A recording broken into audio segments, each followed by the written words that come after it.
Шрек 2.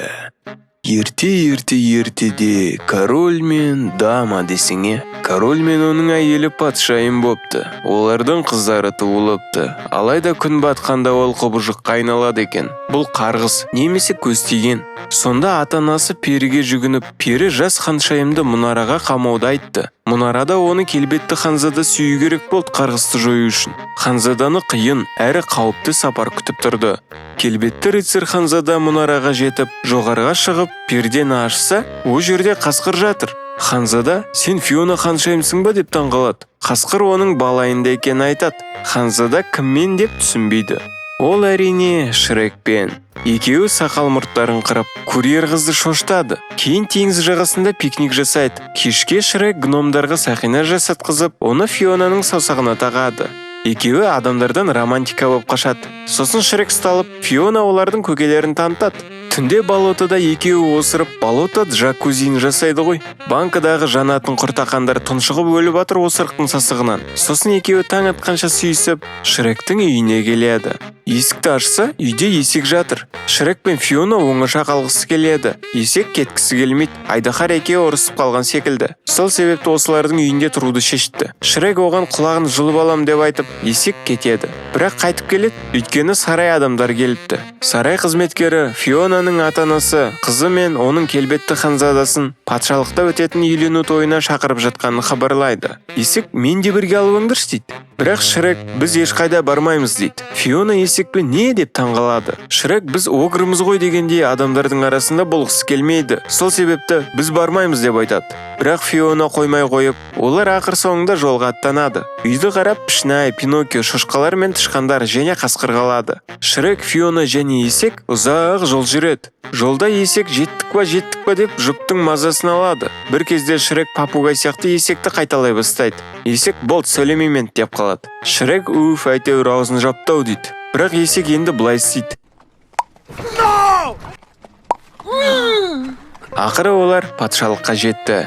Жолда есек адамдарға сөйлейді. Бұл жер кәдімгідей қала. Барлық қыздар ханшайым келді деп осы күйменің артынан жүре бастайды. Сөйтіп олар сарайға жетеді. Олар күймеден шыққанда барлығы таңғалғаннан аузын ашып шок болады. Есек күймені тұраққа қойып келейін деп қашып кетеді. Сөйтіп жұп қызыл кілеммен Фионаның әке-шешесіне қарай жүріп, Шрек айттым ғой бағана келмей-ақ қояйық деп дейді. Қыздың әкесі Фионаны келбетті ханзада сүю керек еді ғой дегенде, анасы ол келбетті ханзада болмаса да қызымыз онымен бақытты сияқты деп тіл қатады. Фиона ата-анасын құшақтап, күйеуі Шректі оларға таныстырады. Сосын отбасы үстел басына жиналады. Шрек тамақты ғытыр-ғытыр еткізіп шайнап, Фиона кекіріп, Шрек екеуі қарқылдап күліп кетеді. Бір кезде оларға есек кеп қосылады. Фиона есек мен айдаһардан құтқаруға көмектесті деп мәлімдейді. Жаман есек жат деп жатқан әкесіне. Есек наглый даяшы, маған ыдыс әпкеңдер деп бұйырады. Сосын Шрек қол шаятын суды сорпа деп ішіп алады. Анасы Фионадан олардың қайда тұратынын сұрайды. Фиона Шректің ірі жер иесі екенін айтады. Шректі иә, әдемі орман, ақ тиіндер деп қостап қояды. Кенет есек болотаңды айтып атқан жоқ шығарсың деп өтіріктерін ашып қояды. Анасы болашақ балалар жайлы сөз қозғағанда әкесі мен Шрек шашалып қақалып қалады жосқа, әсіресе Шрек. Жасыл огыр, ол туралы айтуға әлі ерте деп жауап береді енесіне. Шрек пен оның қайнатасы сөзге кеп қап, есек әжетханаға баруым керек деп қашқысы келеді. Бірақ ыстық тамақ алып келген соң қалуды шешеді. Король мен Шрек барлық тамақтың астан-кестеңін шығарады. Соңында екеуі шошқаға таласып, ол ұшып кетіп, үстелге дүрс етіп құлап, Фиона ренжіп кетіп қалады өз бөлмесіне. Ол самалдыққа шығып жылағанда аспанда көпіршіктер пайда болады. Олардың бірінде пері өлең айтып жүр. Пері Фионаға жақындап көпіршігін жарып шығып, мәссаған кішкентай қыз өсіп кетіпті ғой дейді. Фиона оның кім екенін сұрағанда пері, мен сенің кіндік шешеңмін деп жауап беріп, сәнді болып мұңаюды ұмытасың дегендей өз өнерін көрсете бастайды. Алайда мұның бәрі Фионаға керек емес. Сол кезде Шрек пен есек кеп қап, Фиона кіндік шешесіне күйеуі Шректі таныстырады. Пері, күйеу дейді, қашан үйлендіңдер? Сенің күйеуің басқа біреу болу керек еді ғой деп дал болады. Шрек Фионаға жиналуды айтады, кетеміз деп. Пері, сені бақыттан бір тамшы жас қана айырып тұр деп Фионаға визиткасын ұсынады. Оны жынданған Шрек жұлып алады, иә, бақыт деп. Пері күймесіне отырып ұшып кетеді. Фиона күйеуіне өзінің құбыжық сияқты ұстайтынын айтады. Чәңкілдеп әңгімеге қыстырылысқан перінің күшігіне Шрек айғайлап аузын жаптырады да, өзінің онсыз да құбыжық екенін және осылай құбыжық боп мәңгі бақи қалатынын хабарлайды. Фиона ал мен сен үшін өзгердім деп ренжіп шығып кетеді. Есек керемет Шрек деп сарказммен айтады. Шрек есікке жақындап есіктің артында жылап жатқан Фионаны естиді. Олардың ұрысын корольдар да естіді. Шректің енесі бұл Фионаның таңдауы деп корольға айтып жатыр. Ол қоймайды, ол құбыжық қой пашамайды деп. Сол кезде далада оны пері күтіп ап, «Чё там, братишка, әңгіме бар» деп оны шақырып ап, күймесіне күштеп кіргізіп, олар ұшып кетеді. Күймеде перінің ұлы Ханзада Чарминг те бар екен. Анасы мен баласынан король Ханзада Фионаны құтқаруға мұнараға барғанда, ол жерден ханшайым емес қызыл телпек, яғни красная шапочка ертегісіндегідей әже болып киініп алған қасқырды тапқанын біледі. Пері Фиона күйеуге шығып апты ғой деп жынданады. Король менің еш кінәм жоқ, Ханзада өзі кешігіп қалды деп ақталғанда, пері күймені тоқтатып, сен мені мүлдем қаламайтын нәрселерді жасауға мәжбүрлеп атсың дейді. Сөйтсе олар фастфудқа кепті. Пері ұстап жүрген диетасынан бас тартады корольдің кесірінен деп. Тапсырыстары үшін оларға сыйлық береді. Сөйтіп олар ұшып кетеді о жерден. Пері корольға Фиона мен Чарминг бірге болуы керек. Әйтпесе король ұзақ бақытты өмірін жоғалтатынын айтып оны тастап кетеді. Сосын түнде ол тығылып тавернаға келеді. Оннан ол Урут өгей әпке Дористі іздеп жүрген айтады. Сөйлеп жатқан адамы сол Урут өгей әпке Дорис екен. Король одан құбыжықты өлтіретін баскесердің адресін сұрайды. Құбыжық деп айтқанын бәрі естіп шошып кетеді. Урут өгей әпке Дорис бір ғана перес осындай тапсырысты орындай алатынын айтып, король сол переске келеді. Оның түрі көрінбейді, тек етігі. Король оған ақша ұсынып, перес келіседі. Түнде Шрек уайымдап ұйықтай алмай жатыр. Ол барлық жерден адам жігіттерді көреді. Бір кезде Фионаның кішкентай кезінде жазған күнделігін алып оқиды. Кішкентай кезінде оған анасы өскенде сені мұнарадан келбетті Ханзада Чарминг құтқарып алады деп айтқан екен. Және күнделіктің бірнеше бетінде Фиона Чарминг деп жазылған. Шректің нерві ұстап кетеді қызғаныштан. Сол сәтте есікті біреу тоқылдатады. Бұл король екен. Әкетай кешірім сұрап татуласу белгісі ретінде оны таңертең аң аулауға шақырады. Сөйтіп таң атып Шрек есекпен келе жатыр. Бір кезде құрылдаған дыбыс естіліп, Шрек бұл есектің іші шығар деп ойлайды. Есек мұны жоққа шығарады. Кенет етік киген мысық пайда болады. Есек қашайық, оның қаруы бар деп Шректі қашуға көндіруге тырысады. Бірақ Шрек бұл марғау ғой, кіш деп шақырады. Мысық оған тап беріп, оны мамалатады. Есек досын құтқарам деп, жоқ артық қылам деп тыртық қылады. Сосын мысық жалынып жалбарынуды айтады. Бірақ шашалып қап, ішінен жын шығады. Шрек оны жағасынан алып, бұнымен не істейміз дегенде мысық кешіріңдер деп жалбарына бастайды. Және король көп ақша ұсынып, ол келіскенін айтып қояды. Өзін өлтіруге Фионаның әкесі тапсырыс бергенін түсінген Шрек мысықты жібереді.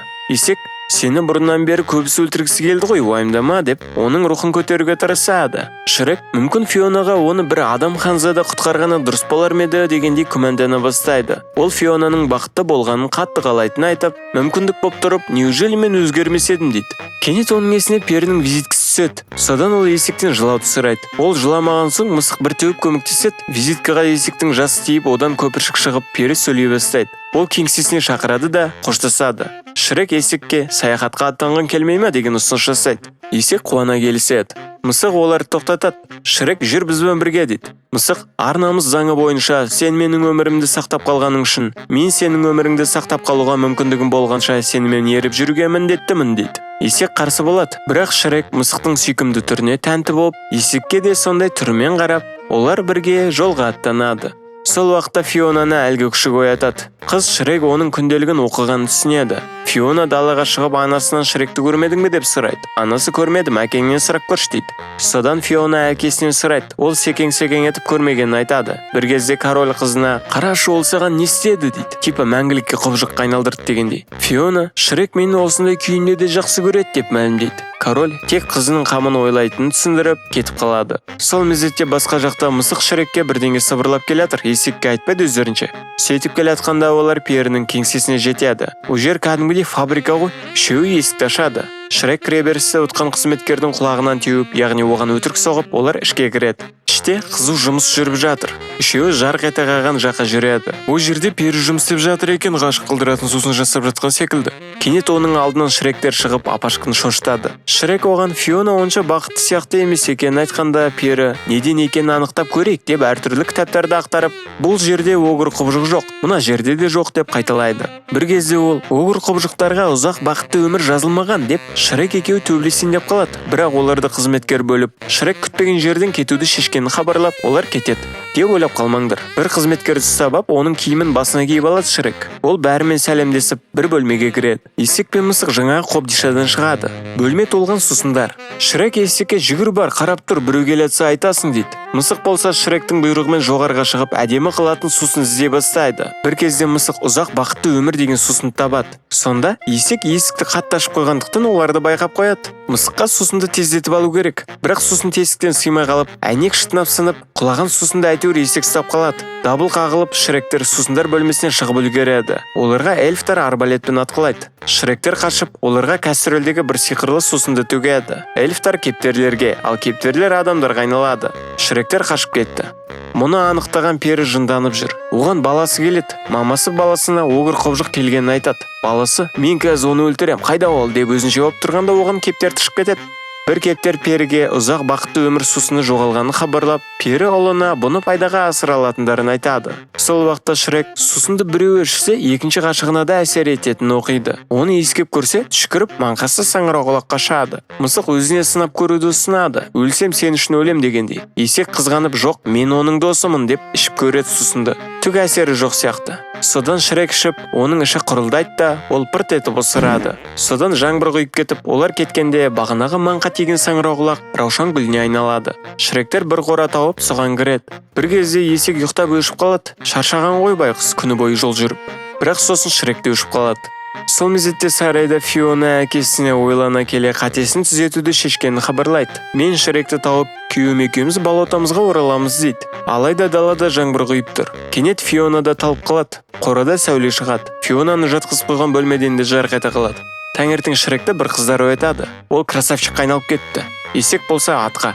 Мысық сусын ыдысынан осы әсер мәңгілікке қалу үшін ғашықтар түнгі 12-ге дейін сүйісу керек деп жазылғанын оқиды. Қыздар шығып: "Мен сенің ғашығың болам, мені таңда" деп.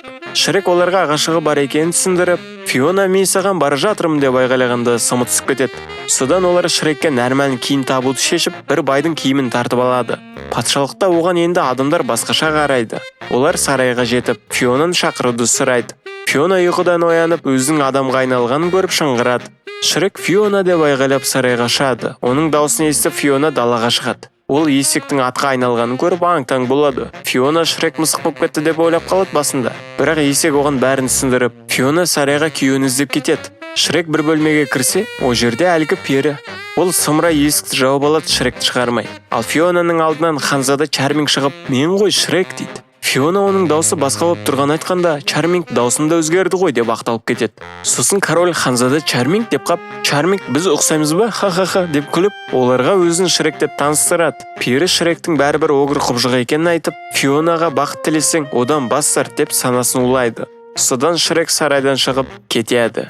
Фиона да бұған күмәнмен қарайтын сияқты. Үшеуі тавернаға кеп қайғырып отыр. Шрек достарына Фионаны жақсы көретіндіктен және оның бақытты болғанын қалайтындықтан оны жайына қалдыруды шешкенін түсіндіреді. Кенет король келеді жасырынып.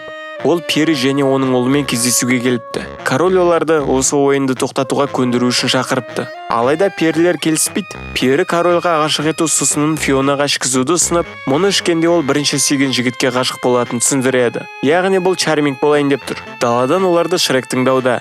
Король жоқ деп келіспейді. Алайда пері ұзақ бақытты өмірін тартып алам деп бопсалайды. Содан оның келіспеске амал қалмайды, яғни келісуге мәжбүр болады. Кенет даладан есек сөйлеп, біздікілер қаша жөнеледі.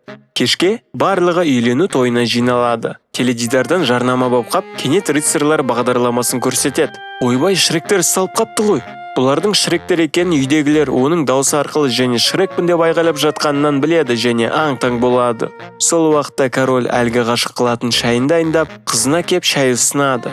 Фиона тойға бармайтынын хабарлайды. Секең-секең етіп жүрген ханзадаға нұсқап, бұл менің күйеуім Шрек емес дейді әкесіне. Король ол жай ғана өзгерді сен үшін деп өтірікті әрең айтады. Қызы бұрынғы Шректі қайтару үшін бәріне дайын екенін айтқанда, король дәрі қосылған шайын өзі алып қызына ішкізбейді. Шрек пен есек және мысықты зынданға қамап қойыпты. Оларды құтқаруға үйдегілер келеді. Соқыр тышқан төмен құлайды. Темір торды бұлар жарып, төмен қарай Пиноккио түседі өзінше сальто айланып. Жептері шатасты ғой мынаның. Содан көмекке пішінай түсіп, Пиноккионың өтірік айтқанда өсетін мұрны арқылы олар Шректерді құтқарады.